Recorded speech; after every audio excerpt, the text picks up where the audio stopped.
बिजनौर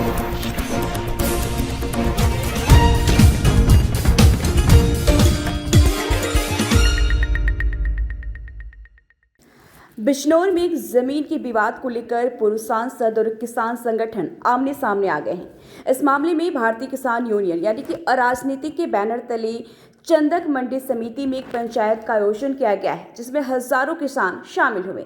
पंचायत के दौरान किसान नेताओं ने पूर्व सांसद पर कई गंभीर आरोप लगाए हैं। यह महापंचायत बिजनौर की चांडक क्षेत्र की मंडी समिति में आयोजित की गई थी। इसमें भारतीय किसान यूनियन के पश्चिम उत्तर प्रदेश युवा अध्यक्ष दिगंबर सिंह सहित कई किसान संगठनों के नेता और हजारों लोग मौजूद थे। पंचायत में खिरनी क्षेत्र की एक जमीन से जुड़े मामले में उच्च स्तरीय एवं निष्पक्ष प्रशासनिक जांच कराने और दोषी व्यक्तियों के खिलाफ कठोर कानूनी कार्रवाई की मांग की गई। चौधरी दिगंबर सिंह ने मीडिया से बात करते हुए बताया है कि यह मामला खिरनी गांव की जमीन से संबंधित है। आज पंचायत हमने इसलिए बुलाई कि जिस दिन से ये प्रकरण हुआ, पहले दिन से हम लगातार ये बात कह रहे हैं कि भाई हमें प्रशासन पे विश्वास है, प्रशासन कागज देख ले और वो जांच कर ले, अगर हमारे पक्ष में है तो हमारे पक्ष में हो जाएगी। लेकिन एक राजा साहब यहाँ रहते हैं, फर्जी राजा एक घूमते रहते हैं जनपद के अंदर, वो हमेशा जाति और धर्म की राजनीति करते हैं। वो फर्जी राजा साहब ये भूल गए कि जब से इस देश के अंदर लोकतंत्र आया, तो लोकतंत्र जब से आया तो अंबेडकर साहब ने कानून में लिखा कि अब जा कोई रानी अपने पेट से राजा पैदा नहीं करेगी। तो एक राजा साहब आ गए और वो इस मुकालते में घूम रहे हैं इस जनपद के अंदर गंदगी फैलाते हुए कि कानून अभी भी हमारे किले के अंदर ही छपता है। तो हम उनका वो वहम निकालने के लिए यहाँ इकट्ठा हुए हैं कि कानून किले में नहीं छपता, वो दौर चला गया।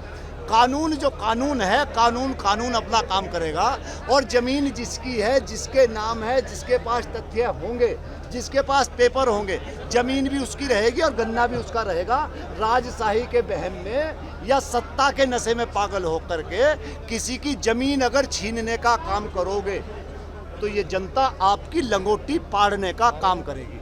इसलिए आज ये पंचायत बुलाई। अगर आप कितनी ज़मीन है टोटली? ये तो 12 बीघे ज़मीन का विषय है, लेकिन इससे अलग एक 48 बीघे ज़मीन, जिस ज़मीन पर वो अभी हमें पता चला, उस 48 बीघे ज़मीन की 1943 की वसीयत इन लोग ने दिखाई, और जबकि इस आदमी का जिसके नाम वसीयत थी उसका जन्म ही 1966 में हुआ। और उसके खिलाफ ये आश्चर्यचकित करने वाली बात है, ये पेपर मेरे पास हैं, एसडीएम की जाँच, तहसीलदार की जाँच, एडीएम की जाँच, दो बार सीओ की जाँच, ये सारे पेपर झुठला करके उनको सच साबित करना चाहते हैं और उन भूमाफियाओं का सहयोग करने का काम करते हैं। माननीय योगी आदित्यनाथ जी की सरकार में, जहां योगी जी ये कहते हैं कि जीरो टॉलरेंस नीति है, और वहां पर सरकार में कोई माफिया गुंडा नहीं बचेगा, ये खुलेआम गुंडागर्दी कर रहे हैं, राजशाही दिखाने का काम कर रहे हैं। तो हम तो अनुरोध करेंगे कि योगी आदित्यनाथ जी इन फर्जी राजाओं पर कार्रवाई करने का काम करें। आपकी अगर न्याय नहीं मिलता आपको तो आगे क्या करेंगे आप लोग?